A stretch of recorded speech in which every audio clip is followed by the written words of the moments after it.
Hello, क्या हाल चाल है सभी के? मस्त बढ़िया। चलो, मैं महेंद्र कुमार मरुद्रा सक्सेस एकेडमी के प्लेटफॉर्म पर आपका हार्दिक अभिनंदन करता हूँ। आज अपन ने जो भौगोलिक प्रदेश की जो अपन ने सीरीज चलाई थी, उसमें अपने फर्स्ट पार्ट कंप्लीट कर लिया था। उसके अंदर अपने जियोलॉजिकल साइकिल मतलब स्केल पढ़ा था, और अपन ने कुछ मतलब कार्बोनिफेरस के बारे में, इनके बारे में जानकारी ली थी। अब उसके अपन आगे चलते हैं थोड़ा सा, ठीक है, सेकंड पार्ट की तरफ। Okay, done.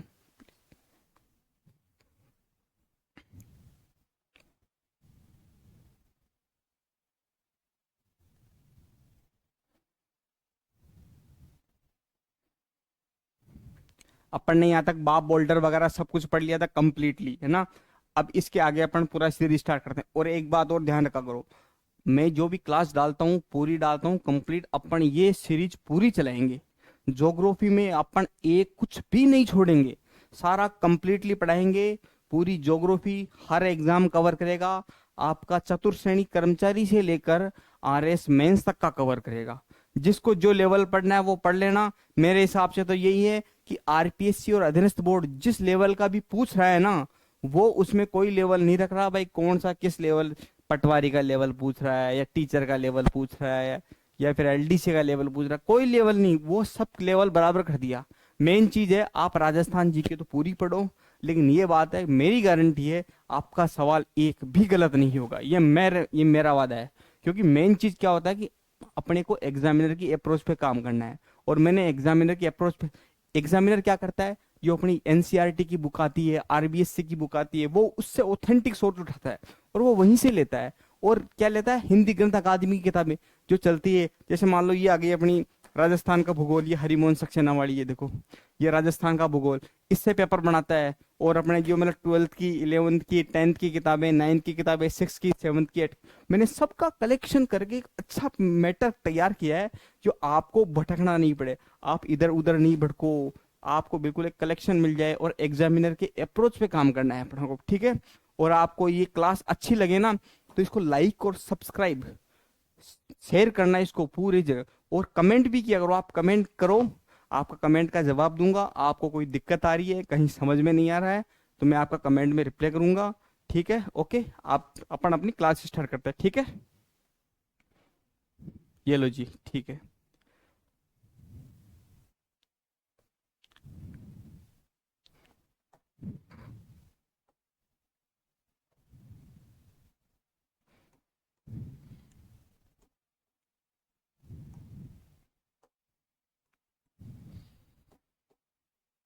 आज अपन पढ़ेंगे राजस्थान के भौगोलिक प्रदेश का विभाजन, ठीक है।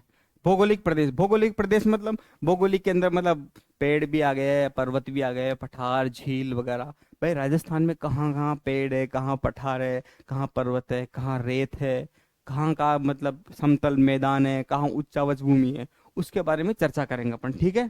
हाँ, तो मेन चीज क्या होता है कि इसका मतलब राजस्थान है ना, ये अपना पूरा ये वाला, इसके बारे में पूरा वर्गीकरण, कि यहाँ पर अरावली जा रही है, यहाँ पर शुष्क प्रदेश है, अर्ध शुष्क प्रदेश है, यहाँ पर मालवा का लावा पठार है, यहाँ पर मतलब बनासवा बाणगंगा का मैदान है, यहाँ पर विंध्यन का गार है। इसके बारे में पूरी चर्चा करेंगे, एक एक स्टेप बाय स्टेप, ठीक है। चलते हैं आगे। अब मेन चीज क्या होता है कि पहली बार जो वर्गीकरण किया ना राजस्थान का, सर्वप्रथम वर्गीकरण वो किया था वीसी मिश्रा ने। किसने, याद रखना, सर्वप्रथम राजस्थान का जो वर्गीकरण किया था वो वीसी मिश्रा ने किया था। और वी वीसी मिश्रा ने किया था 1968 में। कब किया था, 1968 में किया था।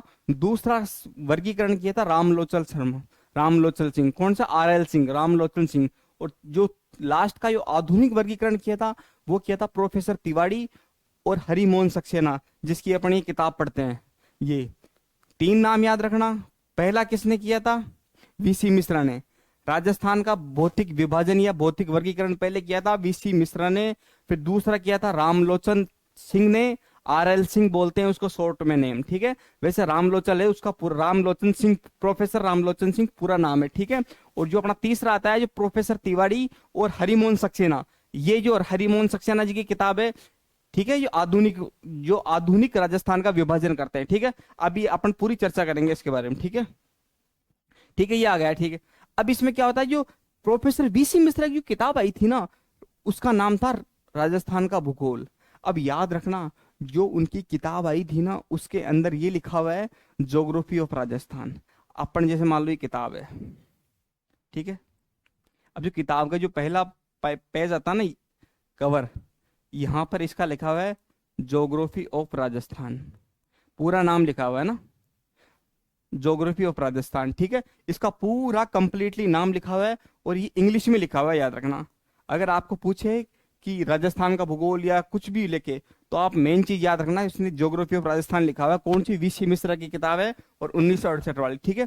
अब मेन चीज आती है कि ठीक है, यहाँ तक तो एग्जामिनर पूछ लिया कि ठीक है भाई साहब, वीसी मिश्रा की किताब कौन सी है, राजस्थान का भूगोल। अब मेन चीज चक्कर ये पड़ता है कि इसका प्रकाशन किसने किया था। क्या बोल रहे हैं इसको, प्रकाशन, मतलब इसका पब्लिकेशन किसने किया था।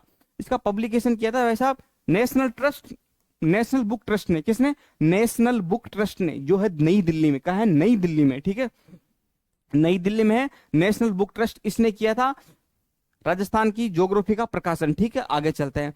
अब इसने जैसे मान लो प्रोफेसर वीसी मिश्रा है, अब वीसी मिश्रा ने तो कर तो दिया, अब मेन चीज, इसने राजस्थान को कितने भागों में बांटा, तो इसने राजस्थान को भागा है 7 भागों में। कितने, 7 भागों में।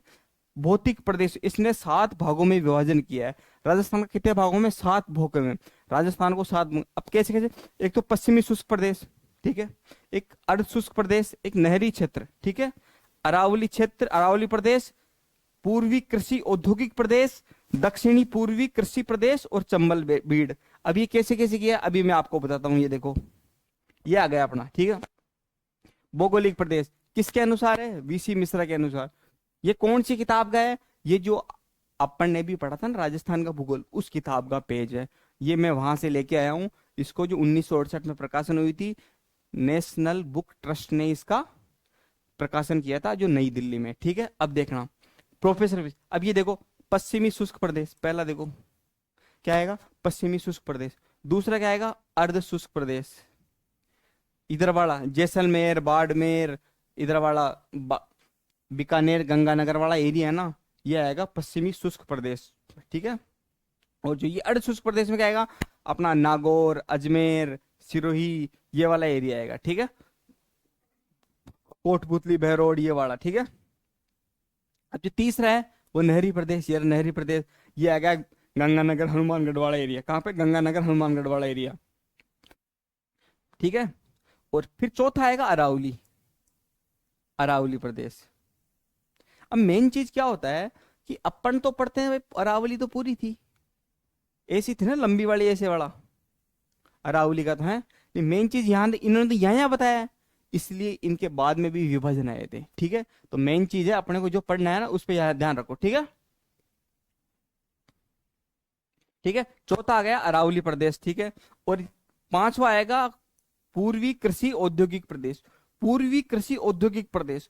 पूर्वी कृषि औद्योगिक प्रदेश में मतलब आपको पता है, जहाँ खेती होगी, जहाँ कृषि होगी, वहाँ रॉ मेटेरियल होगा। रॉ मेटेरियल मतलब कच्चा पदार्थ। जैसे मान लो यहाँ पे, जैसे मान लो कोई तेल की वो लगानी है, मतलब फैक्ट्री लगानी है। अब तेल की फैक्ट्री लगानी है तो उसके लिए सरसों चाहिए, मूंगफली चाहिए जिससे तेल निकलता है, सोयाबीन चाहिए। मेन चीज क्या होता है कि वहां से जो रॉ मेटेरियल है ना, वो कृषि से होता है, मतलब एग्रीकल्चर से होता है रॉ मेटेरियल। और जहाँ रॉ मेटेरियल होता है ना, वहीं इसको फैक्ट्री लगा दी जाती है और फिर वहीं से उसका मॉडिफिकेशन कर दिया जाता है, मतलब क्या इसका फिल्ट्रेशन करना है, क्या नहीं है, ठीक है। तो पूर्वी कृषि औद्योगिक प्रदेश। छठा आ गया दक्षिणी पूर्वी प्रदेश, ये नीचे वाला एरिया दक्षिणी पूर्वी प्रदेश, ठीक है। और ये आ गया, ये आ गया ना, और ये आ गया चंबल बीहड़ प्रदेश, बस। और ये आ गया, ये वाला पूरा एरिया ना, ये है दक्षिणी पूर्वी कृषि प्रदेश, दक्षिणी पूर्वी, दक्षिणी पूर्वी कृषि प्रदेश, ठीक है। अब वापस बोलते हैं अपन, वीसी मिश्रा ने कितने भागों में बांटा, 7 भागों में बांटा, ठीक है। 7 भाग कौन से थे, एक तो इसका पश्चिमी शुष्क प्रदेश था, एक तो पश्चिमी शुष्क प्रदेश था, एक अर्ध शुष्क प्रदेश था, एक नहरी प्रदेश था, एक अरावली प्रदेश था, एक पूर्वी कृषि औद्योगिक प्रदेश था, एक था दक्षिणी पूर्वी कृषि प्रदेश था, एक चंबल बीहड़ था। ये याद रखना, सातों के सातों, ठीक है, करेक्ट, ठीक है। इसके अलावा कुछ नहीं है। 7 फेरों के 7 वचन किसने निभाए थे, वीसी मिश्रा साहब ने निभाए थे। क्योंकि वीसी मिश्रा साहब क्या है, मिश्रा क्या होते हैं, ब्राह्मण होते हैं।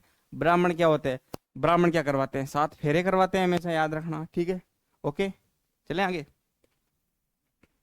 ये पढ़ने इसका पूरा पढ़ लिया, ठीक है। अब देखो, मैंने क्या बोला था, शुरू में कौन आए थे, हैं?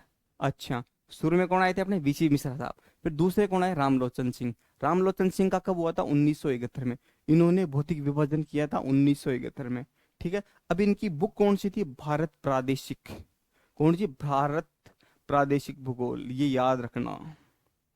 उनकी कौन सी थी, राजस्थान का भूगोल, ज्योग्राफी ऑफ राजस्थान, किसकी, वीसी मिश्रा की। इनकी कौन सी आएगी, रामलोचन सिंह की, भारत प्रादेशिक भूगोल। ठीक है। अब इन्होंने क्या किया है, पहले तो इन्हें दो भागों में बांटा, राजस्थान को कितने भागों में बांटा, दो भागों में। फिर इन्होंने बांटा कितने भागों में, चार भागों में। इन दो को चार भागों में, फिर इन चार को बांटा 12 भागों में। मतलब एक बात याद रखना, पहले तो इन्होंने राम आर एल सिंह ने ना दो भागों में बांटा, फिर दो से कितने भाग, चार में, फिर चार से 12 में। कैसे, अब जो दो भागों में बांटा ना इन्होंने, तो पहले में तो बांटा राजस्थान का मैदान और पठार। इन्होंने क्या किया, पहले तो मैदान मैदान अलग कर लिया, और जो पठार पठार अलग कर लिए। ठीक है, ये आ गया राजस्थान का मैदान। क्लियर है। अब जैसे मान लो इसने दूसरा क्या बांटा, ये देखो, ये राजस्थान का पठार दो में बांट दिया। ठीक है।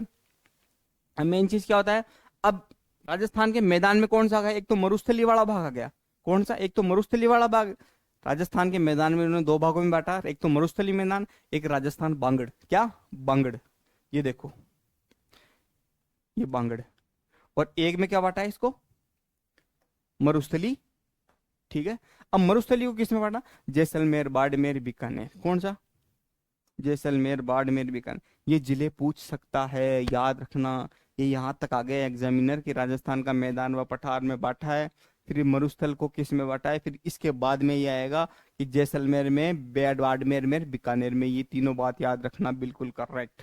ठीक है। और राजस्थान का मैदान दूसरा भाग कौन सा है, बांगड़। राजस्थान बांगड़, राजस्थान बांगड़ कितने में है?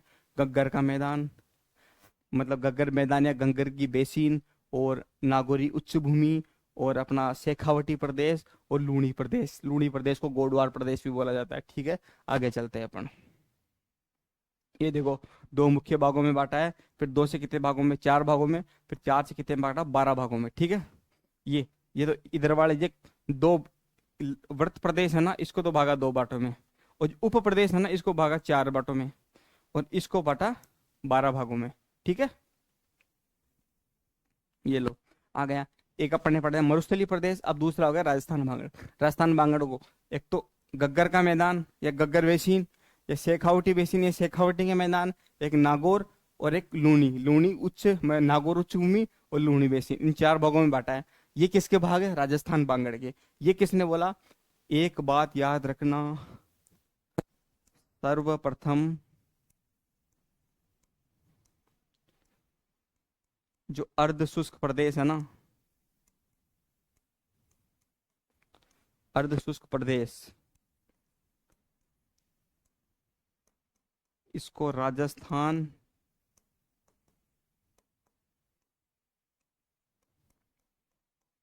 बांगड़ कहा। किसने कहा था, आर एल सिंह ने, रामलोचन सिंह ने अर्ध शुष्क प्रदेश को राजस्थान बांगड़ कहा था सर्वप्रथम। ये बात याद रख लेना। और जो अपना जो शुष्क प्रदेश था ना, जिसने मतलब क्या नाम है, प्रोफेसर वीसी मिश्रा ने जो शुष्क प्रदेश बताया था, उसको मरुस्थलीय बोला था। किसने बोला था, मरुस्थलीय बोला था रामलोचन सिंह ने। किसने बोला था, रामलोचन सिंह ने।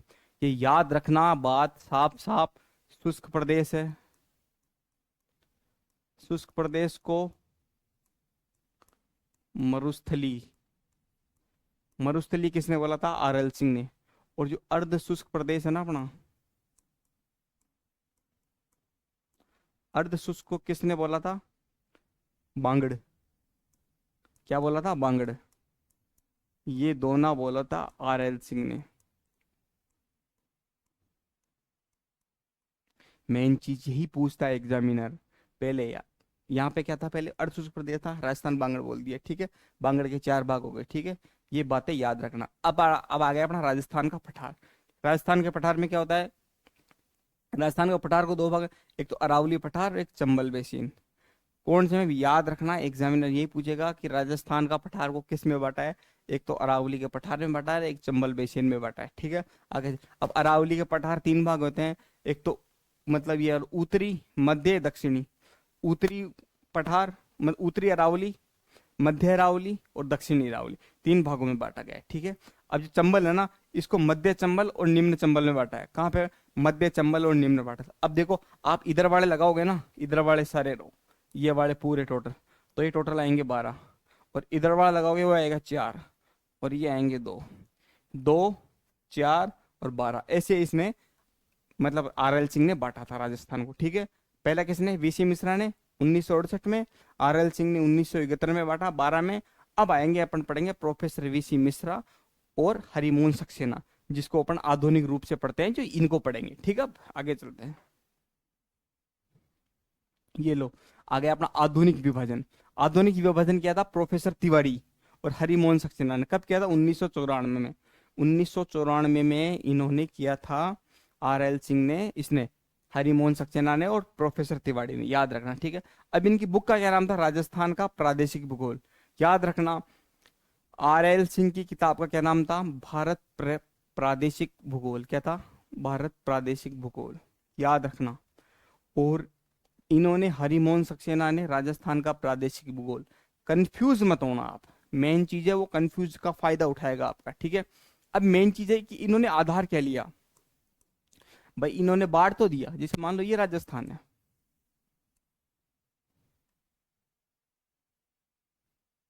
ठीक है, ये राजस्थान। अब इन्होंने ये बांटा तो है, विभाजन तो किया है, लेकिन मेन चीज इन्होंने आधार क्या लिया है? कुछ बेस तो लिया होगा ना, कि भाई क्या नाम है, कि यहाँ पर ये चीज है, वो चीज है, मतलब यहाँ पे वनस्पति है, पठार है। आधार क्या लिया है? आधार लिया है उन्होंने पहले उच्चावच। क्या? उच्चावच। अब सर बोलोगे ये उच्चावच का मतलब क्या होता है? उच्चावच का मतलब होता है, मान लो कोई प्लेन भूमि है, क्या है, जो अपना धरातल है ना, धरातल, इस धरातल में आपको पता है पठार भी मिलता है, पर्वत भी मिलता है, नदियां भी मिलती हैं, बेसिन भी मिलते हैं, और गर्त भी मिलते हैं, पहाड़ी भी मिलती है, सब कुछ मिलता है। जो मतलब ये अपना धरातल है ना, ये धरातल, ये धरातल, इस धरातल मान लो यहाँ पर मतलब पहाड़ी भी है, यहाँ पर पर्वत भी है, और यहाँ पर मतलब वो है, मतलब नदी भी है, और यहाँ पर झील भी है। तो मेन चीज क्या होता है कि जो इसके ऊपर का जो उच्चावच है ना, उच्च है, मतलब उच्च, मतलब कुछ भूमि उच्च है, कहीं निम्न है, और कहीं बराबर है। तो मैदान, पठार, पर्वत सभी आ गए, तो इसलिए इसको बोलते हैं उच्चावच। ठीक है, ये बात याद रखना। ठीक है, एक आती है नदी। इन्होंने एक तो उच्चावच लिया, एक नदी लिया, और एक जलवायु। जलवायु को मतलब कौन सी संवत्सर रखा है, 50 सेंटीमीटर संवत्सर, संवर्षा रेखा है, या 25 सेंटीमीटर संवर्षा रेखा है, या 10 सेंटीमीटर संवर्षा रेखा है, 100 सेंटीमीटर संवर्षा रेखा है। तो इन्होंने एक संवर्षा के अनुसार भी बांटा है। पहला कौन सा? उच्चावच के अनुसार बांटा है, एक नदी के अनुसार, एक जलवायु के अनुसार, और एक प्रशासनिक सीमा।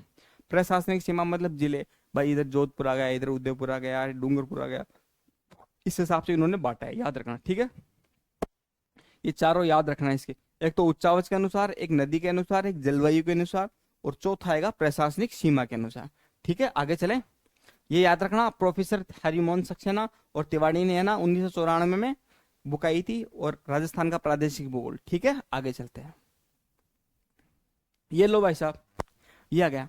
इन्होंने इस हिसाब से राजस्थान को बांटा है। ठीक है, अब बताऊं कैसे कैसे बांटा है, मैं बताऊंगा आपको।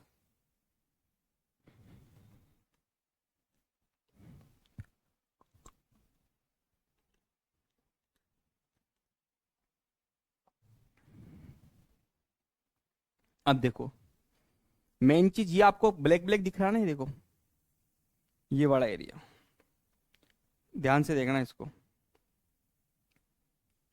ये है अपनी अरावली। क्या है? अरावली। अरावली में ये देखो, ये ऊपर की तरफ है ना, ऊपर की तरफ, इसको बोलते हैं उत्तरी अरावली। क्या बोलते हैं इसको? उत्तरी अरावली।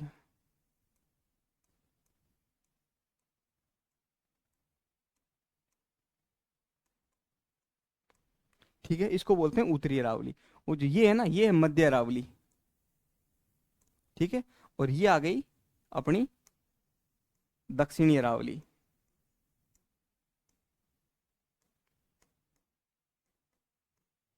ठीक है, ये मेन चीज याद रखना। और ये है ना, ये वाली, ये 50 सेंटीमीटर समवर्षा के बीच में से गुजरती है।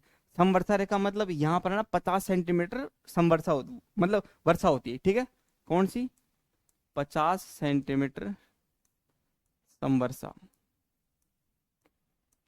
अब मेन चीज क्या होता है कि सर आप बोलोगे ये समवर्षा क्या होता है। समवर्षा होता है, जैसे मान लो मैं यहाँ पे करता हूँ, ये मान लो ये राजस्थान है अपना, क्लियर है। अब मेन चीज क्या होता है कि बारिश होती है। अब अपने को पता है कि बारिश हर जगह सेम नहीं होती, कहीं ज्यादा होती है, कहीं कम होती है, कहीं होती भी नहीं है, और कहीं तो बाढ़ भी आती है, ठीक है। मेन चीज क्या होता है कि अपन इस हिसाब से लेते हैं, जैसे मान लो कि यहाँ पर 50 सेंटीमीटर है, ठीक है, और यहाँ पर 50 सेंटीमीटर, यहाँ 50 सेंटीमीटर, यहाँ 50, ऐसे ऐसे अपन देखेंगे हर एरिया में, यहाँ पर 50 सेंटीमीटर, यहाँ 50 सेंटीमीटर, यहाँ 50 सेंटीमीटर। अब फिर क्या करेंगे, अपन इसको मिला देंगे रेखाओं, क्या किया अपन ने, रेखा को मिला दिया। मिलाने से क्या मतलब सम, सम मतलब, हाँ इवन, इवन मतलब सम, मतलब सबके समान है, यहाँ पर हर जगह समान। जैसे मान लो कि मैंने यहाँ पे ले लिया, यहाँ पे है 30 डिग्री होती है, मतलब 30 सेंटीमीटर समवर्ती रेखा होती है, यहाँ पे 30 सेंटीमीटर, यहाँ पे 3 सेंटीमीटर, यहाँ पे 30, यहाँ पे 30, यहाँ पे 30, यहाँ पे 30, यहाँ पे 30, यहाँ पे, तो एक ऐसा, फिर मैं इस लाइन को मिलाऊंगा ना, तो ये आ गई समवर्षा रेखा, इसको बोलते हैं समवर्षा रेखा, याद रखना, ठीक है। आगे चलें, तो ये 50 सेंटीमीटर समवर्षा रेखा। अब जो इस साइड अरावली के जो पश्चिमी एरिया है ना, उसको बोलते हैं अपन, क्या बोलेंगे, उसको बोलेंगे पश्चिमी मरुस्थलीय, क्या बोलेंगे, पश्चिमी मरुस्थल, पश्चिमी मरुस्थल क्षेत्र, इधर इधर वाला एरिया, ठीक है। अब पश्चिमी मरुस्थल क्षेत्र में, अब ये आप ये देखो, ये रेखा जा रही है एक, ये जाती है 25 सेंटीमीटर समवर्षा रेखा, कौन सी, 25 सेंटीमीटर समवर्षा रेखा।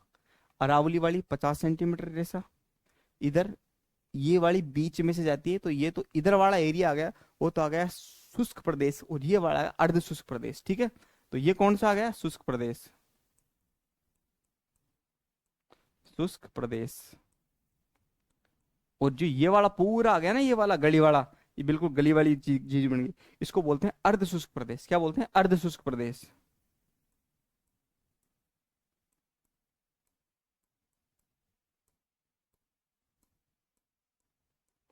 ठीक है। अब मेन चीज क्या होता है, शुष्क प्रदेश के दो भाग होते हैं, एक तो होते हैं बालू का स्तूप और बालू का मुक्त, आपने नाम सुना होगा,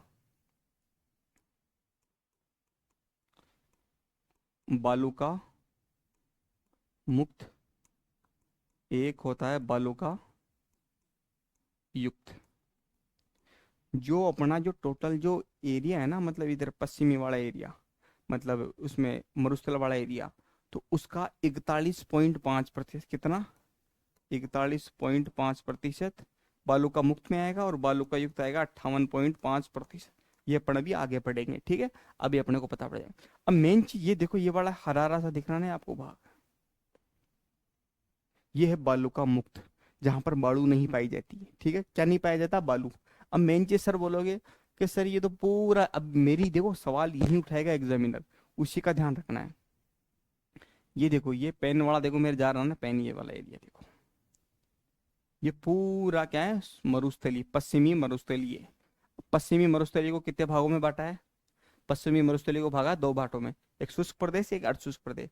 अब इसके अंदर आपको पता है, जरूरी थोड़ी है अपने सारी की सारी यहीं पे है बालू का मुक्त, यहाँ पर भी बालू का मुक्त है, यहाँ पर भी नदियां जा रही है, यहाँ पर भी गर्त हैं, यहाँ पर भी चट्टानी भाग है, यहाँ पर भी मतलब वो बेसिन वगैरह है, यहाँ पर भी झील है।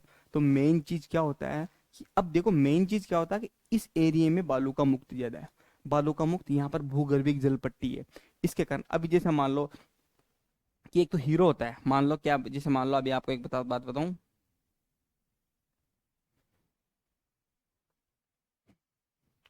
अब बात याद रखना, एक तो होता है हीरो, एक होती है हीरोइन, हीरोइन हीरो। अभी जैसे मान लो कि किसी भी एक्टर का, जैसे मान लो मैंने ले लिया सलमान खान, ये ले लिया सलमान खान, ठीक है। अब सलमान खान के अलावा दूसरा क्या नाम लूं, कुछ भी ले लो, जैसे मान लो कि आपका करिश्मा कपूर, मैंने एक रैंडमली नाम लिया है, ठीक है। अब मेन चीज बताओ कि हीरो इसमें सलमान खान है। अब अपने को पता है सलमान खान का इस फिल्म में बाप का रोल, मतलब सलमान खान का कोई भाई भी होगा, इसका कोई बेटा भी होगा, इसका कोई मतलब काका भी होगा, अंकल भी होगा, बहुत सारे करेक्टर होते हैं, इसके दोस्त भी होंगे फिल्म में जो काम कर रहे हैं, सब करते हैं ना। अब इधर आओ, इधर आएगी हीरोइन है करिश्मा कपूर। अब करिश्मा कपूर की माँ भी होगी, बहन भी होगी, या फिर मतलब ये जनरली इसकी बेटी भी होगी, मतलब जो फीमेल फीमेल होगी ना, वो सब हीरोइन का किरदार निभाएगी। मेन चीज क्या होता है कि उसमें मेन रोल होगा, मेन रोल वो सलमान खान और करिश्मा कपूर का है। तो मेन चीज क्या होता है कि यहाँ देखो, ये बात है मेरी बात।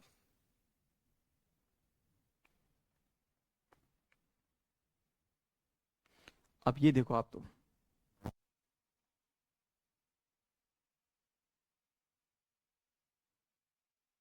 अब ये देखो, अब मेन चीज क्या होता है कि यहाँ पे बालू का मुक्त है तो यहाँ पर भी, लेकिन मेन रोल ये निभा रहा है। तो मेन रोल इसका नहाना है। अब जैसे मान लो कि अब यहाँ तो बालू का मुक्त आ गया, और यहाँ पे बालू युक्त, ये वाइट वाइट दिख रहा है ना, ये पूरा एरिया, ये तो बालू का युक्त है। अब आपको पता है बालू का युक्त तो यहाँ पर भी है, लेकिन यहाँ भी है थोड़ा थोड़ा, लेकिन ज्यादा किधर है, इधर है। तो मेन चीज आपको पूछना है एग्जामिनर का, शुष्क प्रदेश के कितने भाग है, बालू का मुक्त और बालू का युक्त। ठीक है, ये याद है। तो ये जैसे मान लो ये किसका निभा रहा है, ये बालू का युक्त का निभा रहा है, और ये बालू का मुक्त का निभा रहा है। ऐसे मेन जो रोल होते हैं ना, उसमें सलमान खान होता है, तो इसका प्रेजेंटेशन मतलब शो ये हो रहा है तो यहाँ पर भी, लेकिन दिख ये रहा है। अभी आप लोगों को पता है यहाँ पर मरुस्थल है, मरुस्थल तो यहाँ पे भी, लेकिन दिखता यहाँ पर है। ठीक है, तो ये बात याद रखना, क्लियर है। अभी जैसे अपन अपने टॉपिक पे आते हैं, ठीक है। ये शुष्क प्रदेश हो गया, और जो ये वाला है ना, इसको बोलते हैं बालू का मुक्त।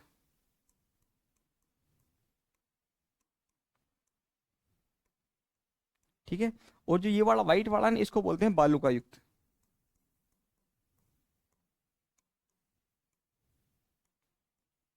ठीक है, आगे चलते हैं अपन। अब जो ये ऊपर ऊपर वाला दिख रहा है ना आपको, लाल लाल वाला, ये है गग्गर का मैदान। कौन सा, हनुमानगढ़ और गंगानगर वाला गग्गर। और जो ये आपको ये दिख रहा है ना बीच वाला, ये है शेखावटी।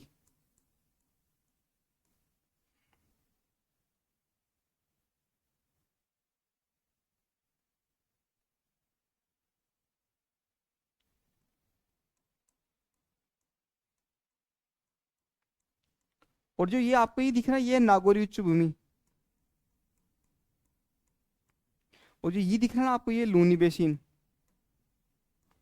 ये बात याद रखना। ये ऊपर वाला गया गग्गर। अरे तो उसके भाग कितने हैं, चार भाग है, गग्गर का मैदान, शेखावटी, नागौरी और लूनी उच्चभूमि। और इसका अर्थ शुष्क प्रदेश के कितने भाग है, एक तो है बालू का स्तूप और बालू का मुक्त, ये याद रखना दोनों। ठीक है, आगे चलते हैं।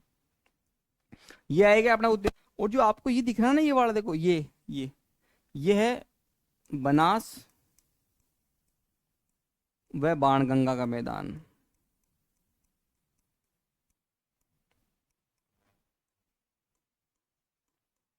और यहाँ पर यमुना का मैदान भी है, याद रखना, यमुना का मैदान। ठीक है, अब मेन चीज क्या होती है, जो आपको नीचे दिख रहा है ना, ये वाला, ये है माही का मैदान। किसका है, माही का मैदान।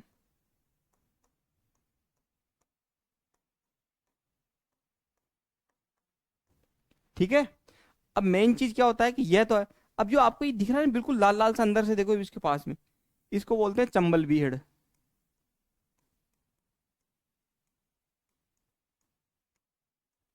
और जो आपको ये दिख रहा है ना, ये वाला है, ये है दक्षिण मालवा का लावा पठार।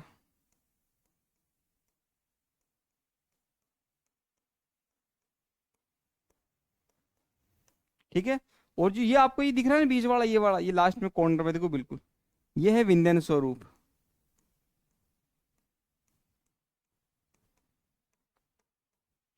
अब देखो ये वाले दोनों भाग है ना, ये तो आ गए दक्षिणी पूर्वी पठारी प्रदेश के, किसके, दक्षिणी पूर्वी पठारी प्रदेश के। और ये दिख रहा है चंबल का, चंबल बीहड़, बनास व बाणगंगा का मैदान, यमुना का मैदान और मही का मैदान, ये इसके आगे पूर्वी मैदानी प्रदेश के, किसके, पूर्वी मैदानी प्रदेश के। ठीक है, और ये अरावली वाला आ ही गया। और ये जो गग्गर, शेखावटी, नागौरी, लूनी है ना, ये आ गए अर्ध शुष्क के भाग आ गए। और शुष्क के पर कितना, बालू का युक्त और बालू का मुक्त। अभी आपको बताते हैं पूरी जानकारी। ये देखो, राजस्थान का भौगोलिक वर्गीकरण किसके अनुसार, हरिमोहन सक्सेना के अनुसार। अब इसमें पश्चिमी रेतला मैदान, पश्चिमी रेतला मैदान मतलब इस साइड वाला एरिया। ठीक है, और ये अरावली जो बीच में से 50 सेंटीमीटर से समवर्था रेखा काट रही थी। पूर्वी मैदान इस साइड जो आई है अपने अलवर, भरतपुर, धौलपुर, करौली वाला एरिया। ठीक है, और दक्षिणी पूर्वी पठार मतलब कोटा बूंदी बारा झालावाड़ वाला एरिया, ठीक है। अब देखो मैंने क्या बोला था, पश्चिमी मरुस्थलीय पेदाल को शुष्क और अर्धशुष्क भागों में बांटा गया है, ठीक है। और इसको बांगड़ बांगड़ भी बोलते हैं। बांगड़ किसने बोला था? आरएल सिंह ने। किसने बोला था? आरएल सिंह ने। आरएल सिंह ने अर्ध शुष्क प्रदेश को सर्वप्रथम बांगड़ बोला था और शुष्क प्रदेश को मरुस्थली बोला था। ये याद रखना दोनों चीज, ठीक है। अब मेन चीज अब क्या होती है, शुष्क मरुस्थलीय प्रदेश, इसको दो भागों में बांटा गया है। एक तो बालू का स्तूप युक्त, और जहां पर बालू पाई जाती है ना, सर्वाधिक बालू पाई, उसको युक्त बोलते हैं। जहां बालू नहीं पाई जाती, जहां पे लाठी सीरीज, मतलब यहाँ पे भूगर्भिक जल पट्टी, आपने नाम सुना होगा, पोखरण, मतलब वो वाला एरिया। तो ये मेन चीज, ये चीज याद है, मतलब बाप बोल्डर वाला एरिया, ठीक है। अब आगे चलते हैं। अर्धशुष्क को चार भाग बांटा है, गग्गर का मैदान, शेखावटी प्रदेश, नागौरी उच्च भूमि और लूनी बेसिन, ठीक है। ये याद रखना पूरा कंप्लीटली, ठीक है। मेन चीज यहां पर भी मरुस्थल है, लेकिन ज्यादा यहां पर है। यहां पर भी बालू का युक्त है, मतलब बालू का मुक्त है, लेकिन यहां पर ज्यादा है। मैंने आपको बताया था, ये देखो एरिया,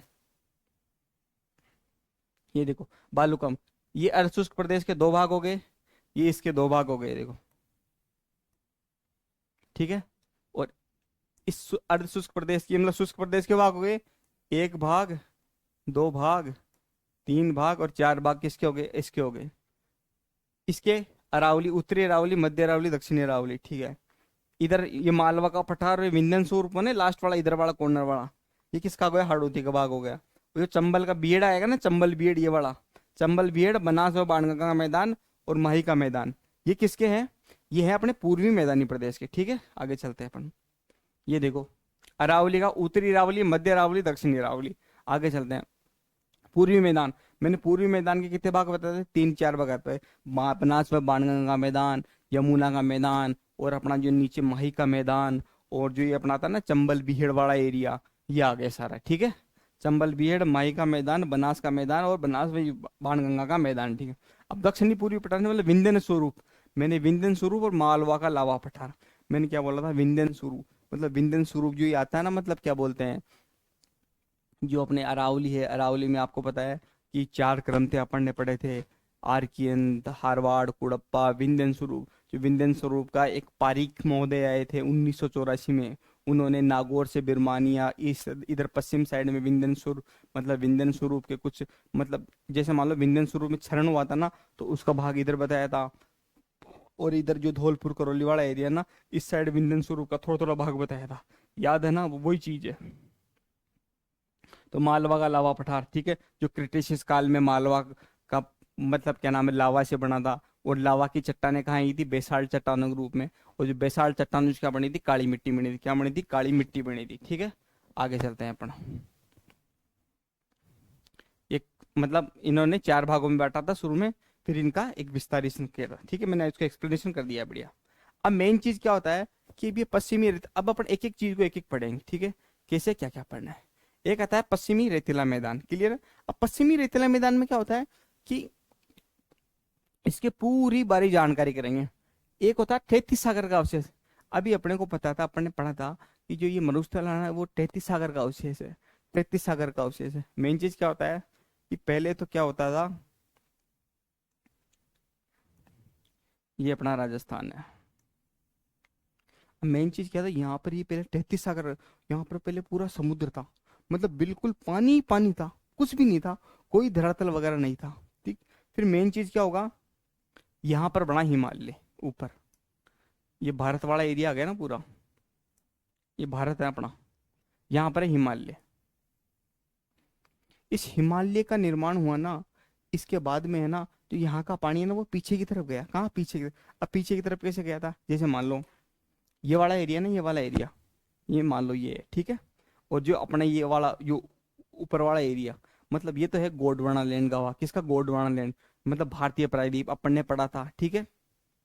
हाँ, जो मतलब टर्सरी काल में हिमालय का निर्माण हुआ था, ठीक है, ये तो आ गया। और ये क्या आ गया? ये अपना यूरेशियन प्लेट। यूरेशियन प्लेट कौन सा? मतलब अंगारा लैंड गवा। अब जैसे मान लो दोनों प्लेटें एक साथ आएगी, अब टकराई, टकराई क्या होगा? संपीड़न। संपीड़न होगा तो ऐसे देखो, ऐसे अरावली का निर्माण हो गया। अब जैसे मेरी बात हाथ देखना, अब वापस जो मेरा ये हाथ है ना नीचे की तरफ जाएगा, क्या जाएगा? नीचे की तरफ गया ना। पहले यहाँ था, ये ऐसा हो गया ना, तो यहाँ पानी था ना, वो पीछे की तरफ गया, कहाँ गया, पीछे की तरफ। तो जो मेन चीज यहाँ का पानी था ना वो पीछे की तरफ हटा। पीछे की तरफ हटते ही क्या हुआ, यहाँ पर सूखा हो गया, क्योंकि पानी तो पीछे गया। अब यहाँ पर सूखा हो गया। अब आपको पता है यहाँ पर सूखा तो हो गया। अब जैसे मान लो यहाँ पे बन गया हिमालय। अब हिमालय बना तो हिमालय से आएगी नदियां, क्या आएगी, नदियां। अभी जैसे मान लो कि बहुत सारी नदियां आती है इधर, है ना, ठीक है। तो पहले नदी आई, अब वो नदी धीरे धीरे आई ना, तो आते आते आते यहाँ पर आपको पता है जलोढ़ मैदान में लाएगी, कंकड़ पत्थर सब कुछ वगैरह लाएगी, ठीक है। अब कंकड़ पत्थर यहाँ पर लाई तो एक लेयर बन गई। पहले किसका मैदान था ये देखना अब मेरी बात, ये 33 सागर का अवशेष था, 33 सागर। अब इसके बाद में आई नदियां, यहाँ से नदियां आई, ये आ गई नदियां। अब यहाँ से आपको पता है कंकड़ पत्थर जलोढ़ मिट्टी सब कुछ लाएगी। तो ये लो भाई साहब, इसके ऊपर क्या आ गया, जलोढ़ मिट्टी का निर्माण हो गया। किसका हो गया, जलोढ़ मिट्टी का निर्माण हो गया। अब अपने को पता है यहाँ पर जैसे मान लो हमेशा तो ये नदियां निकलेगी नहीं, धीरे धीरे नदियां को भी पीछे हटती गई। अब मेन चीज क्या होता है कि इधर है अपना, ये अपना कौन सा उपोष्ण कटिबंध में आता है ना, उपोष्ण कटिबंध में आता है।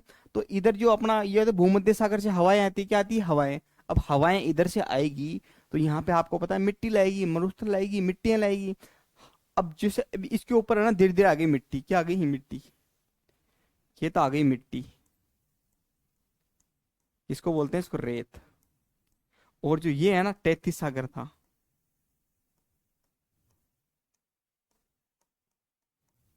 और ये क्या है, जलोढ़ मैदान। अब देखो यहाँ पर लेयर 33 सागर, 33 सागर के ऊपर जलोढ़ मैदान, जलोढ़ मैदान के ऊपर मिट्टी। ये एक सैंडविच बन गया, क्या बन गया, सैंडविच। अब देखना, खा मत जाना इस सैंडविच को, याद रखना है ना। हाँ अभी आपको इसके बारे में पूरी डिटेल से चर्चा करेंगे, ठीक है। अब पश्चिमी रेतीला मैदान, 33 सागर का अवशेष। अब ये 33 सागर का अवशेष किस किसने बोला है, सर सिरिल फोक्स ने बोला था, बेलेंट फोर्ट ने बोला था, ला टूशे ने बोला था। सर, हाँ, सर सिरिल फोक्स, बेलेंट फोर्ट और ला टूशे ने, इन तीनों ने बोला था कि यहाँ पर पहले 33 सागर था, जो पश्चिमी मरुस्थल था ना वहां पे 33 सागर था। अब वो 33 सागर कैसा था मैं आपको बताता हूँ। ये देखो, सर सिरिल फोक्स के अनुसार, सर सिरिल फोक्स ने क्या बोला था, मरुस्थल का दक्षिणी पश्चिमी, ये रहा मरुस्थल का दक्षिणी पश्चिमी, मतलब ये वाला बाड़मेर, जैसलमेर, जोधपुर, गंगानगर वाला एरिया, ठीक है। सिंध का निचली घाटी वाला एक, अभी आपको पता है यहाँ पर है ना, जैसे मान लो ये राजस्थान है। अब यहाँ पर है ना सिंध नदी आती थी पहले वैदिक काल में, क्या आती थी, पहले वैदिक काल में सिंध नदी आती थी। तो इस सिंध नदी का जो निचली घाटी वाला एरिया ना, कौन सा, निचली घाटी वाला एरिया, अपर टर्सरी युग में, अपर टर्सरी युग तक, मैंने क्या बोला था, अपन ने क्या बोला था, हिमालय का निर्माण कब हुआ था, टर्सरी युग में। अपन ने पढ़ा था जियोलॉजिकल टाइम स्केल में पढ़ा था, हिमालय का निर्माण हुआ था टर्सरी युग में। टर्सरी युग तक है ना यहाँ पर समुद्र था, क्या था, समुद्र था, पानी पानी था, कुछ नहीं था यहाँ पर, ठीक है। इस तथ्य में यहाँ पाए जाने वाली चट्टानों में प्राप्त समुद्री जीवाश्म, क्या, समुद्री जीवाश्म। अब देखो जैसे ये आपको पता है,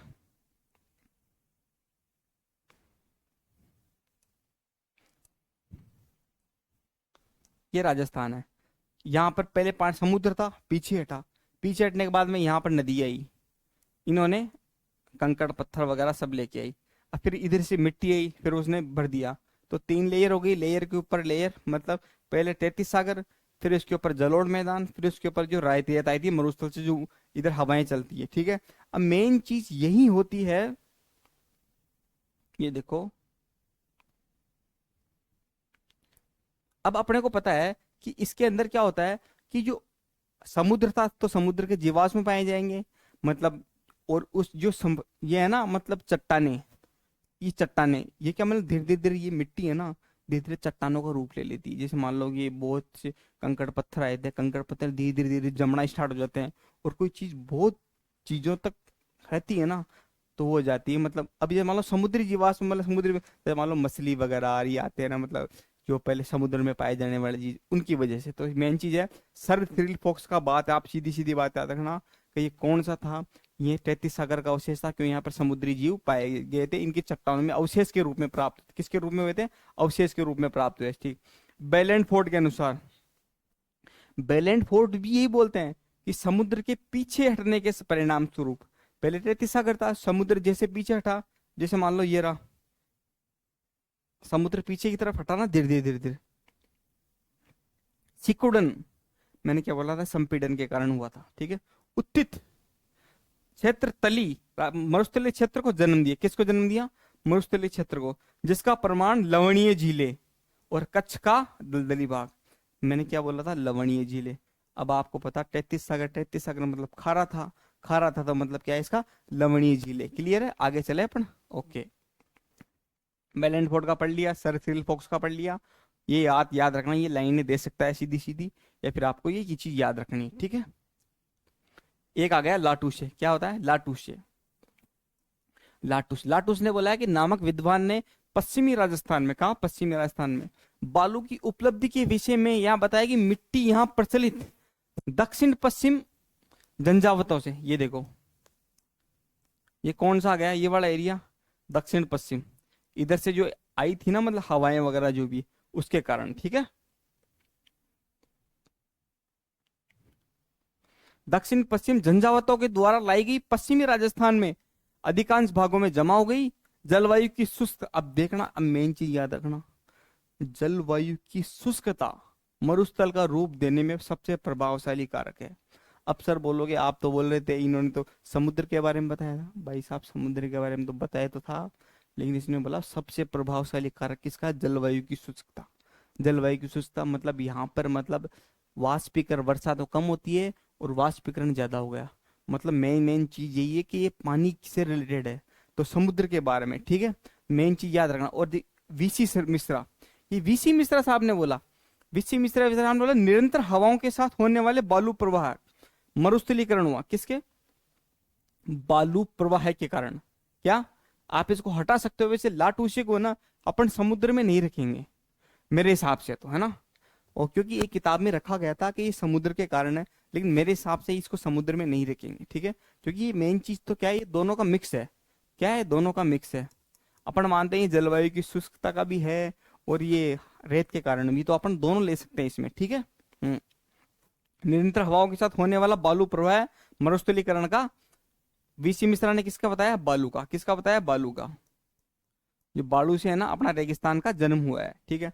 अब आ गए भाई साहब ब्रुसपुट, ब्रुसपुट जी बोलते हैं कि जो सिंधु घाटी व लूनी बेसिन की प्राचीन नदियों द्वारा, मैंने क्या बोला था, सिंधु घाटी, सिंधु जो प्राचीन नदी थी ना वैदिक सभ्यता के टाइम पे, तो उसके कारण इसका मरुस्थलीय निर्माण, तो मतलब मेन चीज याद रखना, ब्रुसपुट ने तो बोला था नदियों के कारण, नदियों के रेत के कारण, ब्रुसपुट और वीसी मिश्रा तो बोले थे रेत के कारण। अब देखो ये रहा मरुस्थल का प्रवाह, मरुस्थल का प्रवाह, वीसी मिश्रा ब्रुसपुट, ये दोनों तो बोले रेत के। और लाटूसे है ना, लाटूसे ने मतलब एक बोला था कि आप मतलब जलवायु की शुष्कता के कारण, क्या जलवायु की शुष्कता के कारण, ठीक है, अपन इसको इसमें नहीं रखते हैं, कोई दिक्कत नहीं है, ठीक है। तैतीस सागर का अवशेष किसे, सर फोक्स और बेलेंट फोर्ट, ठीक है, ये दोनों याद रखना। आगे चले अपन, और ये सैंडविच बनाइए अपना, 33 सागर, 33 सागर के ऊपर जलोढ़ मिट्टी, जलोढ़ मैदान, जलोढ़ मैदान के ऊपर मिट्टी बालू आई थी, ठीक है। आगे चलते हैं,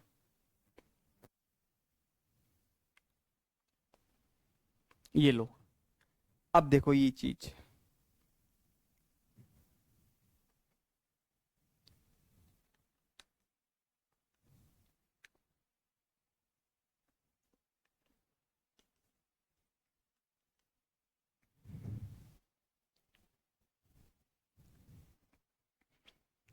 अब मेन चीज ये, एक तो भौगोलिक क्षेत्र, एक प्रशासनिक क्षेत्र, एक मैदानी स्वरूप। सर इसमें अंदर क्या होता है, अभी अपने को पता है ये राजस्थान है अपना, ठीक है।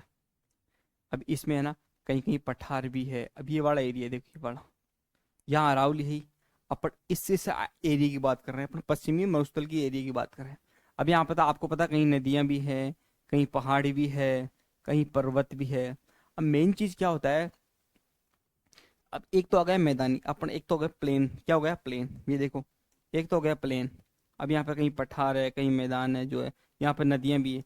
अगर मैदानी भाग पूछे या मैदानी स्वरूप या धरातलीय स्वरूप, क्या पूछे, मैदानी स्वरूप या धरातलीय स्वरूप पूछे, तो आएगा 1,75,000 किलोमीटर, कितना, टोटल कितना है राजस्थान का? 3,42,239,239 3,42,239, ठीक है, ये याद रखना। उसमें मैदानी स्वरूप कितना है? 1,75,000। कौन सा? पश्चिमी पश्चिमी वाला, पश्चिमी पश्चिमी वाला, अरावली के इस साइड वाला है, ठीक है। हाँ। अब मेन चीज है भौगोलिक क्षेत्रफल। भौगोलिक क्षेत्रफल में सब आ गया। अभी जैसे मान लो मैंने बोला 3,42,000, देखो मान लो 3,42,239, इसका मैं अभी अपने को पता है कि अपने पढ़ा था भाई 61.11 पश्चिमी मरुस्थलीय क्षेत्र का क्षेत्रफल कितना है? 61.11। तो मैं इसका 61.11 निकालूंगा ना, 61.11%, तो ये लगभग लगभग आएगा 2,09,042 किलोमीटर स्क्वायर, ये आएगा। तो आएगा भौगोलिक स्वरूप। क्या है? भौगोलिक स्वरूप। अब बोलोगे सर ये भौगोलिक स्वरूप है, प्रशासनिक स्वरूप क्या होता है? प्रशासनिक क्षेत्र क्या होता है? प्रशासनिक क्षेत्र वो होता है जो प्रशासन ने बनाए हैं, मतलब राजनेताओं ने, मतलब नेताओं ने, मतलब जो मतलब कानून ने बनाए। किसने? कानून ने। अब जैसे मान लो ये है,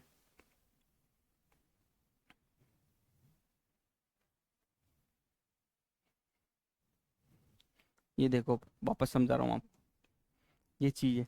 अभी अपने को पता है यहाँ पे जैसलमेर, बाड़मेर, और यहाँ पर मतलब जोधपुर, गंगानगर, सॉरी बीकानेर, गंगानगर, हनुमानगढ़, और ये मतलब इधर कोटपुतली, बहरोड आएगा, नागौर आएगा, सीकर आएगा, झुंझुनू, ये वाला एरिया आ गया। तो अब अपन ये वाला इधर वाला एरिया लेंगे तो ये भौगोलिक आ गया ना। अब इसमें देखो थोड़ा थोड़ा एरिया बाहर भी निकल रहा है, निकल रहा है ना, मतलब जैसे मान लो कि आधा झुंझुनू आ गया, आधा चूरू आ गया, और आधा इधर वाला मतलब नागौर वाला आ गया, आधा आधा एरिया, मतलब कुछ आधा आ गया, कुछ पूरा भाग आ गया। तो मेन चीज है प्रशासन। अब प्रशासन तो एक लाइन खींचेगा सिर्फ कि यही जिले, तो इस हिसाब से 2,13,688 किलोमीटर कितना है? ये 61.11% मैंने बता ही दिया आपको भौगोलिक का। और प्रशासनिक कितना है? 2,13,688। अब जो 2,13,688 है ना, इसके दोनों भाग है ये, 61.41.5 और 58.5, ये याद रखना, ठीक है। बालू का मुक्त वाला एरिया मैंने भी आपको बताया था, बालू का मुक्त जहां पर बालू नहीं पाई जाती है, और बालू का युक्त जो अभी अपन ने इसके डिस्कस किया था पीछे आराम से। ये देखो आपको बताऊं, ये देखो, ये वाला बालू का मुक्त आ गया, और ये वाला ये वाइट वाला है ना बालू का युक्त, किसके भाग है? शुष्क प्रदेश के, ठीक है। ये लो, ठीक है। और मैदानी स्वरूप पूछे तो 1,75,000 किलोमीटर, याद रखना मैदानी स्वरूप 1,75,000 का किलोमीटर के। बहुत सारे मैंने नोट्सों में हर जगह देखा है, कुछ किताबें भी है, मैं उसका नाम नहीं लूंगा। तो 1,75,000 के ये दोनों भाग नहीं है, ये दोनों भाग है 2,13,688 के, याद रखना, ठीक है। आगे चल रहा हूँ मैं, ये लो। अब राजस्थान मरुस्थल। अब मरुस्थल के अंदर अपने टोटल टोटल जिले कितने आते हैं? 17 जिले। कितने आते हैं? 17 जिले, ठीक है। जो अरावली की इस साइड वाला है ना, तो अपन इसमें 17 जिले कवर करते हैं। अब अभी अभी आपने को पता है पहले कितने जिले थे? 12। अब कितने हो गए? 5। अभी नए जिले बन गए। अब नए जिले कौन कौन से हैं? एक तो बालोतरा, एक अपना फड़ौदी, एक कोटपुतली बहरोड, एक डीडवानार, एक ब्यावर। ये 5 जिले नए बने हैं। बाकी जो पुराने वाले आ गए, गंगानगर, बीकानेर, हनुमानगढ़, चूरू, झुंझुनू, सीकर, और जोधपुर, बाड़मेर, जैसलमेर, जालौर, पाली, ये आपको याद रखने हैं, ठीक है। 17 जिले हैं, 12 पुराने हैं, 5 नए अभी बने हैं, ठीक है। टोटल कितने हैं अपने? 41 जिले। कितने हैं टोटल? 41 जिले, ठीक है। अब ये देखो मेरी बात, ये लो, ये अपनी अरावली आएगी, ठीक है। अब जैसे मान लो अब मैं यहां से ऐसे चलूंगा ना, ऐसा, ऐसे देशांतर विस्तार है, तो ये पड़ता है 640 किलोमीटर। कितना? 600। और मैं ऐसे देखूंगा ना खड़ा, ऐसे, ऐसे, सॉरी एक मिनट, एक मिनट रुको, ये गलत बता दिया आपको।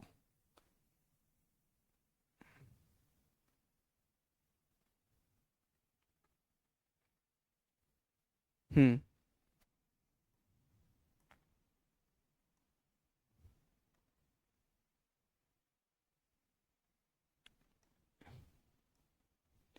ये क्या थोड़ा सा दर्द कर रहा है, ठीक है। अपन ऐसे एरिया लेंगे ना ऐसा, तो ये 300 किलोमीटर, कितना है 300 किलोमीटर, और अपन ऐसे लेंगे ना ऐसे, तो ये पड़ता है 640 किलोमीटर। अपन पश्चिमी मरुस्थल वाला एरिया ना, इस साइड से इस देशांतर विस्तार लेंगे ना, तो आएगा 300 किलोमीटर के लगभग। पूरा शुष्क और अर्ध शुष्क दोनों का मिक्स है। और ऐसे लेंगे ना लंबा, तो 640 किलोमीटर, ठीक है। ये ला, उत्तर से दक्षिण कितना है, उत्तर से दक्षिण 640 किलोमीटर, पूर्व से पश्चिम इधर, पश्चिम और पूर्व कितना है 300 किलोमीटर, ठीक है। अब मेन चीज क्या होता है कि ढाल उत्तर से दक्षिण, और जो मतलब ऊपर से अपन नीचे की तरफ चलेंगे ना, इस साइड में नीचे की तरफ है ना, नीचे की तरफ चलेंगे, तो नीचे वाला एरिया आएगा ना वो थोड़ा ढाल के, क्योंकि उत्तरी ऊंचाई कितनी है, यहाँ की जो ऊपर वाली ऊंचाई है 300 मीटर, कितनी है 300 मीटर, और यहाँ की ऊंचाई है 150 से 150 मीटर, कितनी है 100 से 150 मीटर। और अपन ओवरऑल इसकी ऊंचाई लेंगे ना पूरी ओवरऑल, तो वो आएगी 250 मीटर के आसपास, कितनी आएगी 250 मीटर। अभी अपने को पता है लूनी किधर बहती है, लूनी इस साइड बहती है ऐसे नीचे की तरफ, लूनी नीचे की तरफ बहती है ना, क्यों बहती है, जिधर ढाल होगा उधर ही तो बहेगी ना लूनी, लूनी है ना, जिधर ढाल होगा उधर लूनी बहेगी। अब नीचे की तरफ बहेगी, तो अब जो नीचे वाला जो एरिया है ना उसको बोलते हैं नेहड़, दक्षिणी पश्चिम वाला एरिया हो तो उसको बोलते हैं नेहड़, क्या बोलते हैं नेहड़, नेहड़। जो दक्षिणी पश्चिम वाला एरिया होगा नीचे, उत्तर से दक्षिण की तरफ चले, उसको बोलते हैं नेहड़, ठीक है। ऐसे उत्तर से दक्षिण 640 किलोमीटर, इधर चलेंगे तो 300 मीटर किलोमीटर, और ऊपर 300 मीटर की ऊंचाई है, नीचे 150 मीटर की ऊंचाई है। और ओवरऑल इसकी पूरा लेंगे ना अपन, मेन मेन मतलब ओवरऑल ये समुद्र तल से ऊंचाई, तो इसकी आएगी 250 मीटर, ठीक है। आगे चलते हैं अपन, यहां तक कोई दिक्कत। अब देखो, मरुस्थलीय पूर्वी समवर्षा रेखा 45, अब ये मेन चीज है। पहले क्या होता था कि मेन चीज ये ले, ये आ गई अपनी अरावली। अब अरावली के पश्चिम में, अरावली के पश्चिम में कितनी समवर्षा रेखा, अरावली के तो किसके पश्चिम में, और ये मरुस्थल है ना, ये वाला मरुस्थल वाला एरिया, इसके पूर्व में, किस साइड में, पूर्व में, याद रखना। ये है अरावली, मैं अरावली हूँ, ठीक है, अरावली हूँ। अब अरावली के इस साइड में तो क्या है, पश्चिम वाला एरिया है, ठीक है, और यहाँ पे है पूर्वी वाला एरिया।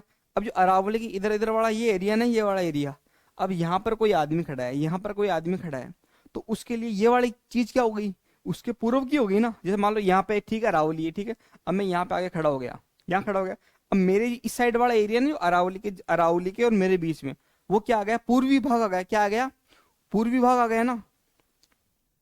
अब मेन चीज तो वही तो होती है, ठीक है। पहले यहां पर जो समवर्ती रेखा चलती थी ना, ये वाली एरिया, ये वाला एरिया, यहाँ पर थी 40 सेंटीमीटर समवर्षा रेखा, कितनी थी 40 सेंटीमीटर वर्षा रेखा। लेकिन आजकल बारिश वारिश थोड़ी अच्छी होने लग गई, तो उस हिसाब से है ना, मतलब ये वाला एरिया आ गया मतलब 45। अभी पहले आरबीएससी किताब में 40 था, क्या था 40 सेंटीमीटर समवर्षा रेखा, अब एनसीईआरटी में डाल दिया 45, कितना 45, ये बात याद रख लेना। अपडेट हो गए, डाटा अपडेट हो गए, ठीक है। अब मेन चीज होता है, ठीक है, आगे चलें,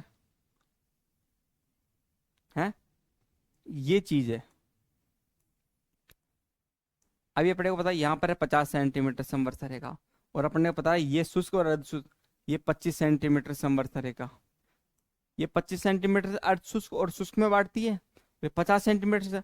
अब आपको पता है कि इधर आएंगे अपन, तो 0 सेंटीमीटर समवर्षा तो होगी नहीं, मतलब कुछ ना कुछ तो बारिश तो होती है। तो यहाँ पर आएगी जो मेन ना, जो लास्ट बॉर्डर, यहाँ पर है 10 सेंटीमीटर समवर्षा रेखा, कितनी है 10 सेंटीमीटर से, इधर 25 सेंटीमीटर, इधर 50 सेंटीमीटर, ठीक है। अब देखो, ये वाला आएगी जैसलमेर वाला है, कौन सा जैसलमेर वाला, ठीक है। जैसलमेर से चलेंगे, इधर तो ये वाला है ना, ये वाला, ये तो शुष्क आ गया। 25 सेंटीमीटर के पश्चिम पश्चिम साइड में तो शुष्क प्रदेश आएगा, और 25 सेंटीमीटर के इस साइड आएंगे तो अर्ध शुष्क प्रदेश आएगा। और अपने को पता है यहाँ आ गई अरावली, यहाँ अरावली है ही, ठीक है। अब इसको राजस्थान बांगड़ बोलता है, किसने बोला था, आर एल सिंह ने। मैंने क्या बोला था, अर्ध शुष्क प्रदेश को बांगड़ किसने बोला था, आर एल सिंह ने बोला था, ये बात याद रखना, क्लियर है। हम मरुस्थल वैली है, द ग्रेट इंडियन डेजर्ट, मतलब थार, इसको थार बोलते हैं, ये वाला एरिया इसको बोलते हैं थार, ठीक है। ये याद रखना, ये वाला डाटा जरूर याद रखना, पहले 40 सेंटीमीटर था, अब 45 हो गया, ये याद रखना, ठीक है। और जो अर्ध शुष्क और शुष्क में जो दो भागों में बांटती है ना, वो 25 सेंटीमीटर संवत्सर का, कितनी है, 25 सेंटीमीटर संवत्सर का, ठीक है। अब ये देखो थार, थार का मतलब अब करेंगे शुष्क, शुष्क वाला एरिया, उसकी अपन चर्चा करेंगे। उपोष्ण उच्च दाब, ये मैंने आपको बताया भी था, उपोष्ण उच्च दाब कैसे है। हाँ, जैसे मान लो उष्ण और शीतोष्ण का मिक्स होता है उपोष्ण, क्या है उपोष्ण। और जो अपने राजस्थान में है ना, उच्च दाब मतलब हाई प्रेशर रहता है, क्या होता है, हाई प्रेशर रहता है। इस हाई प्रेशर की वजह से है ना, मतलब यहाँ पे क्या है, उस उपोष्ण उच्च दाब है। जैसे मान लो कि कैसे मैं बताऊं ये आपको, देखो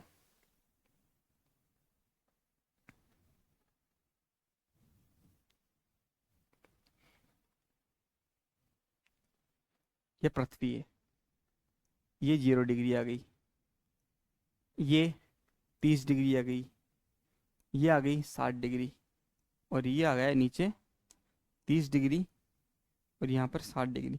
अब अपने को पता है यहाँ पर सूरज है, क्या है, यहाँ पर सूरज दादा है, ये प्रकाश डालेगा, डालेगा तो यहाँ पे इस वाले एरिया पे क्या होगी, गर्मी होगी, गर्म होगी, हवा होगी, हवा गर्म होगी। अभी अपन को पता है जो गर्म होती है हवा वो ऊपर उठती है, ठंडी हवा नीचे बैठती है। एडजस्ट अपन एडजस्ट फैन ऊपर ऊपर क्यों लगाते हैं, एडजस्ट फैन ऊपर इसलिए लगाते हैं कि जो गर्म हवा ऊपर होके बाहर की तरफ निकल जाए। तो ऊपर कौन सी गर्म हवा, नीचे क्या ठंडी हवा। तो हवा जैसे ही मतलब गर्म होके ऊपर उठी, ऊपर उठते ही ये फैलेगी। जैसे मान लो ये रहा, ये लो मैं इसको यहाँ बना रहा हूँ, ये 0 डिग्री, ये 30 डिग्री, ये 60 डिग्री, क्लियर है। अब ये 0 डिग्री, यहाँ पर सूरज है, यहाँ से हवा उठी, उठी उठते उठते उठते उठते 30 डिग्री पे आएगी, क्या आएगी, 30 डिग्री पे आएगी। अभी अपने को पता है सूरज उधर भी शिफ्ट होता है, यहाँ से उठी, ये आ गई, मतलब हवा यहाँ से भी उठी और वहां से भी उठी। ये देखो यहाँ से हवा उठेगी, इधर आएगी, यहाँ से हवा होगी, इधर आएगी। अब यहाँ पर कितना है, लो प्रेशर, यहाँ पर है लो प्रेशर, और यहाँ बीच में होगा हाई प्रेशर। यहाँ पर क्या है, उच्च दाब, उच्च दाब की वजह से यहाँ पर, अब जैसे मान लो कि मेरी बात देखना, यहाँ 0 डिग्री, क्या है 0 डिग्री, यहाँ पर कितना है, यहाँ 30 डिग्री, यहाँ 30 डिग्री, यहाँ पे 60 डिग्री, ठीक है।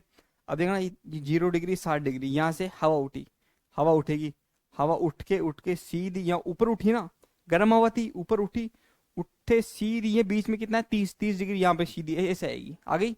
ये देखो वापस देखना, ये उठी हवा सीधी है, ये नीचे ये है।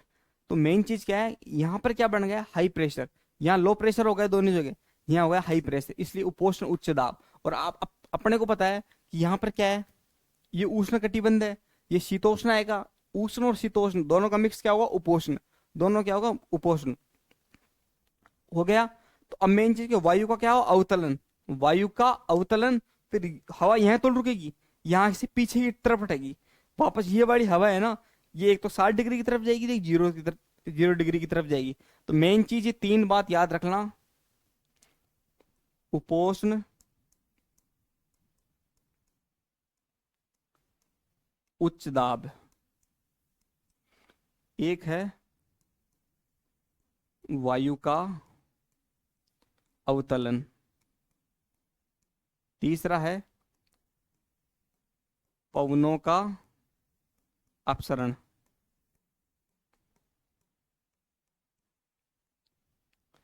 ये तीनों बात याद रखना, मैंने भी आपको बताया। ये लो 0 डिग्री, 30 डिग्री, 60 डिग्री में यहाँ से हवा उठ के यहाँ पड़ी, यहाँ से हवा उठ के, अब जो ये हवा पड़ रही है ना, तो वायु का क्या हो रहा है, अवतलन, वायु का क्या अवतलन। अब जो ये वाली हवा है ना, यहाँ तो रुक के ये हवा इस साइड ही जाएगी, ये ये इस साइड आएगी, ये इस साइड आएगी, तो इसको पवनों का क्या हुआ, अपसरण। मतलब पवनों, ये देखो ये उठ के ऐसे ऐसे हटेगी, मतलब पवने तो एक लगातार चलती है, और हवा है ना गर्म गैस होती है ना, पवन अलग चीज होती है, गैस मतलब वायु अलग चीज होती है, दोनों ध्यान रखना, ठीक है। आगे चलते हैं अपन। तो मैंने आपको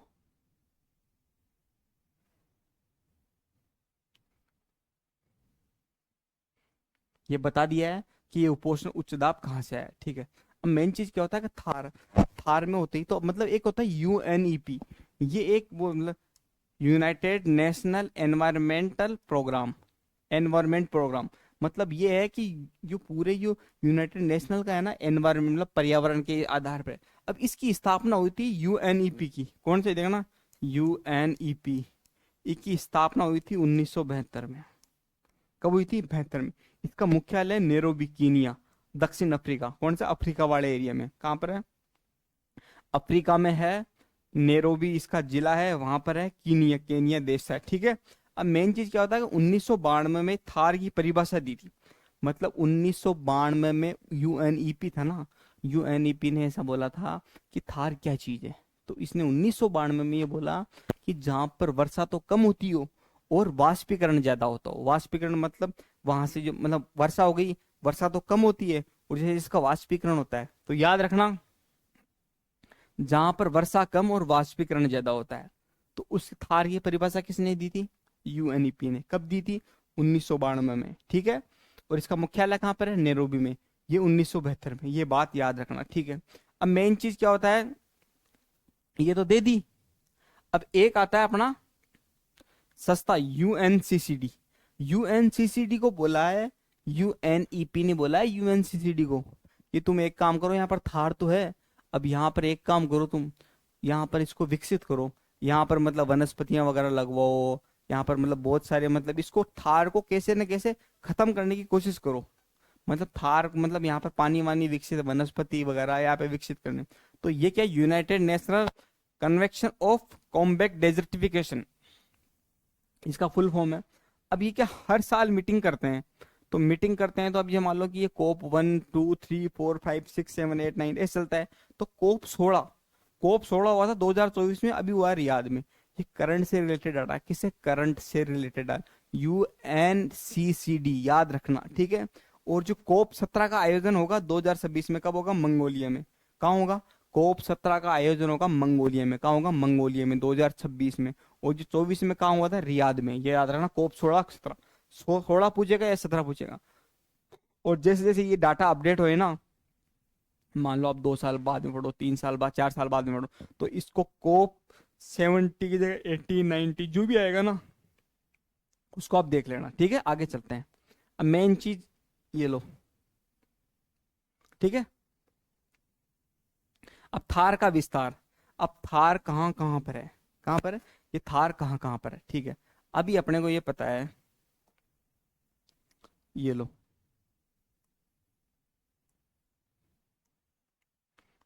ये अरावली है,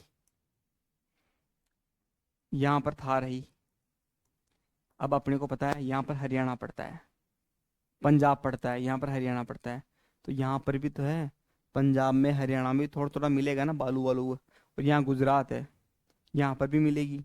और ये पाकिस्तान वाला एरिया गया। अब मेन चीज क्या होता है कि जो यहाँ पर थार है ना, अपन क्या बोलते हैं, थार, लेकिन पाकिस्तान में इसको बोलते हैं चेलिस्तान, क्या बोलते हैं इसको, चेलिस्तान बोलते हैं, क्या बोलते हैं इसको, चेलिस्तान।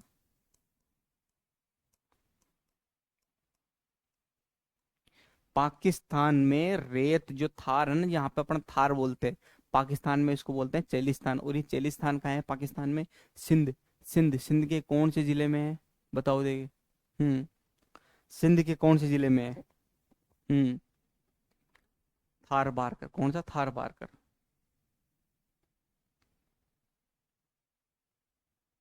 ये रो, थार बारकर, सिंध जिले में, सिंध राज्य में है। और पाकिस्तान में इसको तेलिस्तान बोला जाता है, राजस्थान भारत में। अब मेन चीज क्या था, वहां का डाटा मिला नहीं मेरे को, इसलिए, ठीक है। अब जो थार का रेगिस्तान कितना है, 2,38,254, 2,38,254। ये कैसे, अब देखो मेरी बात, ये वाला आ गया। अब इसमें जैसे मान लो अगर पूछे ना थार का, थार क्षेत्रफल कितना है, तो 2,38,254 किलोमीटर स्क्वायर, ठीक है। इसमें पाकिस्तान शामिल नहीं है। थार में कौन कौन सा एरिया आएगा, हरियाणा, गुजरात, पंजाब, ये वाले एरिया आएंगे, और राजस्थान। ये तो मेन हीरो ही काम, हीरो हीरो का काम कर रहा है ये तो, ठीक है। और पाकिस्तान का अलग एरिया, ठीक है। अब मेन चीज क्या होता है कि पहले तो ये आ गया अपना भारत और ये आ गया पाकिस्तान। पहले अपना क्या था, मतलब जो रेत थी ना, टोटल रेगिस्तान, जो पाकिस्तान में चेलिस्तान बोला जाता है उसको, 80% तो भारत में था। कितना था? 80%। और यहाँ पे था 20%। अब मेन चीज क्या होता है, इतनी बारिश होती नहीं है, तो मेन क्या होता है कि ये परसेंटेज बढ़कर 85% हो गया। कितना हो गया? 85%। और ये हो गया 15%। ये तो पुरानी आरबीएससी में लिखा हुआ है और ये नई एनसीईआरटी में लिखा हुआ है डाटा। तो दोनों डाटा याद रखना। पहले 80% था भारत में और अब हो गया 85%। ये दोनों डाटा याद रखना, ठीक है। ये देखो, पाकिस्तान में 20%, 15%, 80 से 85%। पहले 20% था, यहाँ पे 80% था, अब यहाँ पर 15% हो गया, यहाँ पर 85%। और ये राजस्थान की, ये पंजाब, हरियाणा, गुजरात, राजस्थान, इनमें फैला हुआ है। और थार का कितना है? 2,38,254। याद रखना वापस, राजस्थान का मैदानी स्वरूप पूछे तो 1,75,000 किलोमीटर, ठीक है। अगर प्रशासनिक रूप पूछे तो कितना आएगा? 2,13,688। अगर आपको भौगोलिक स्वरूप पूछे या भौगोलिक रूप पूछे तो कितना आएगा? 2,09,042 किलोमीटर। और थार का पूछे तो ये मैंने 2,38,254, ये याद रख लेना। क्लियर है? ये ओनली भारत भारत का है। भारत में राजस्थान, गुजरात, पंजाब, हरियाणा, ये वाला एरिया, ठीक है। अब ये देखो, शुष्क विस्तार। अभी अपन ने ये पढ़ा था राजस्थान में, ये अरावली। अपन ने ऐसा पढ़ा था, ये वाला था कितना, 300 किलोमीटर पढ़ा था। और ऐसे पढ़ा था अपन ने 640 किलोमीटर। अब मेन चीज, ये शुष्क और अब इसको शुष्क आ गया, ये आ गया अर्ध शुष्क प्रदेश। अब अपन करेंगे शुष्क की चर्चा। किसकी? शुष्क शुष्क की चर्चा। अभी अपने को पता है 550 किलोमीटर तो शुष्क शुष्क प्रदेश है। क्या है? शुष्क प्रदेश। जैसे मान लो